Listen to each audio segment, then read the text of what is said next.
Hi, my name is Sara Montoya, and today I will talk about Wuxley movement. It is animal-free jackets for winter season. Today I will talk about the Argentina market, and my colleagues will talk about the United Kingdom market and the Japan market.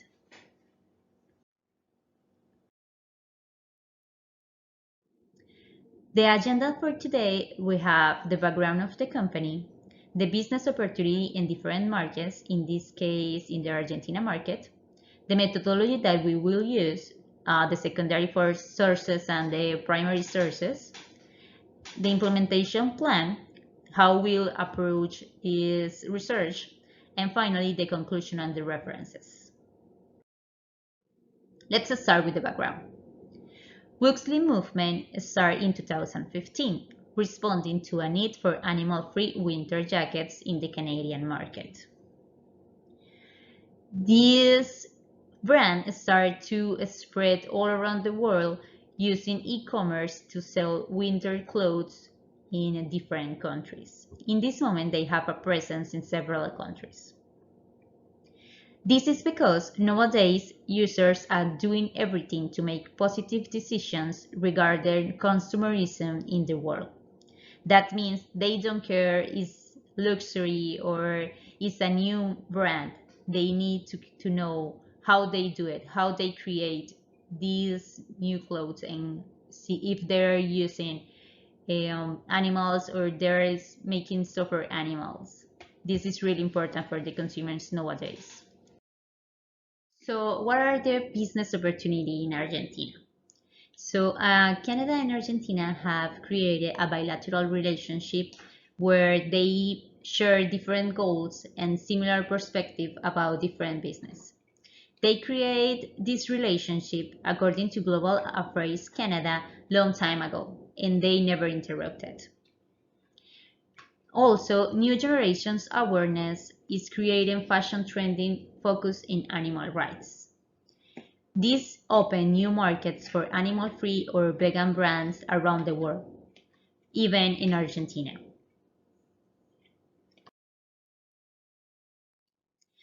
Our research objectives. So first, we need to evaluate the economic growth in the last years in Argentina to know how much money Canada or the Canadian brands need to invest to develop the brands into the country.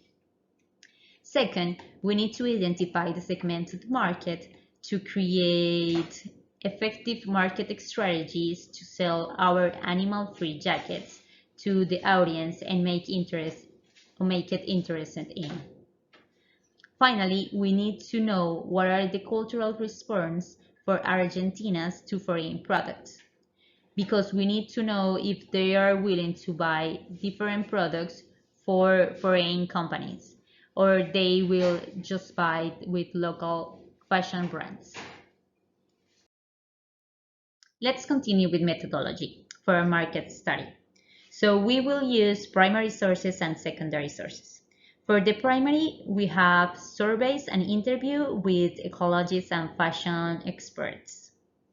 Also, we will implement observational experiments of the local competitors.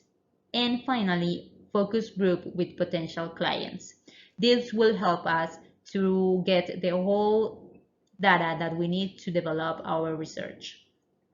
We also use governmental regulations on animal care and the Argentina and Canadian Chamber of Commerce. This is our secondary sources to know what are the regulations and what are the laws that are applying right now for the animal care and for the animal-free clothes.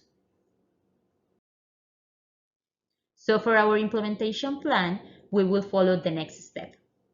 First, getting the information for Argentina fashion market using secondary data research that I mentioned before, the governmental regulations and the Chamber of the Argentina and Canada. Then, doing observation experiments about local competitors, we will interview potential clients and we recognize what are the opportunities for the Canadian company. Then we will tabulate the collected information, doing BARTs and research more about what are the information that is available in internet and what is the information that we collect for the raw data that we have.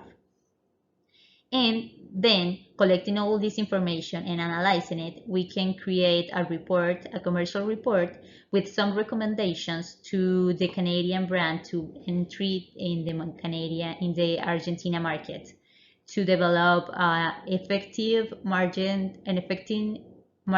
strategies and advertising for these kind of users.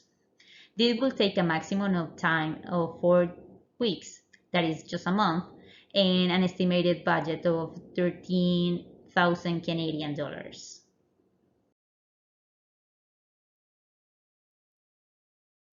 Finally, to conclude, we need to be aware that we need to use the Canada and Argentina Foreign Investment Promotion and Protection Agreement to know what kind of strategies we need to implement in the penetration of animal-free fashion market. So we need to know what are the agreements that they have, what are the laws that are applying to the trade between these two countries, to know how to apply it for the animal-free fashion market. Also, we need to evaluate different markets, in this case the Argentina market, to know what are the several opportunities for the Canadian company Wuxley Movement to expand its products around the world and to make people more aware about the animal care in the fashion world. Next, my colleagues will present the opportunities in the UK and Japan. So this is my reference. This is all. This is all what I want to share with you guys. So please let me know if you have any question, and thank you for listening to me.